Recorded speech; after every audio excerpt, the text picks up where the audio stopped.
If you've ever found yourself hiding for fear of a question, listen to this. In a small town in Piedmont, Italy, in the spring of 1940, lived Renzo, a 10-year-old boy, the pride of his class.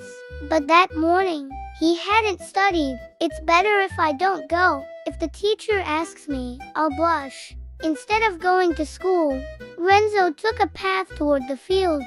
The sun smelled of new fruit and the wind of promise. He walked and walked until he reached a farm where laborers were picking the first plums.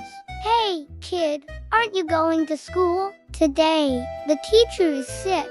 A young farmer noticed Renzo's backpack and, pointing to it, asked his name. Renzo, nervous, turned the backpack around so no one could read the label. "Thank goodness," he thought, "no one will tell Dad." Later, in the woods, he sat down on the bank of a stream, took bread and cheese from his backpack, and suddenly a hand covered his mouth.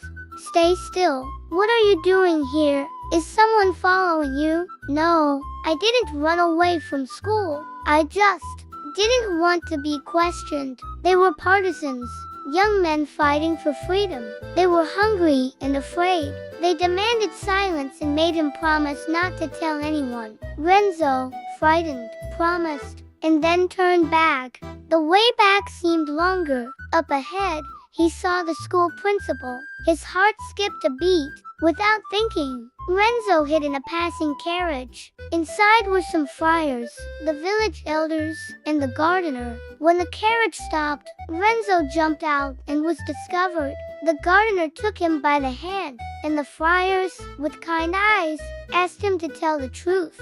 "I left because I didn't study and I was ashamed." "We all get into trouble, kid. The important thing is to fix it."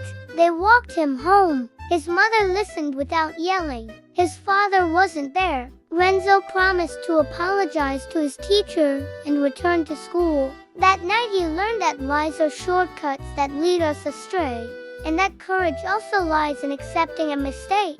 Sometimes we avoid difficult things out of pride. Misdeeds can seem funny, until silence weighs more than the truth. Studying, asking for forgiveness, and being courageous are what truly make us grow. Renzo learned that courage isn't about never making mistakes, but about facing the situation and telling the truth. What would you do if you were in his place? If you enjoyed this story, don't forget to like and subscribe to the channel so you don't miss out on other stories that will help us grow. See you in the next video.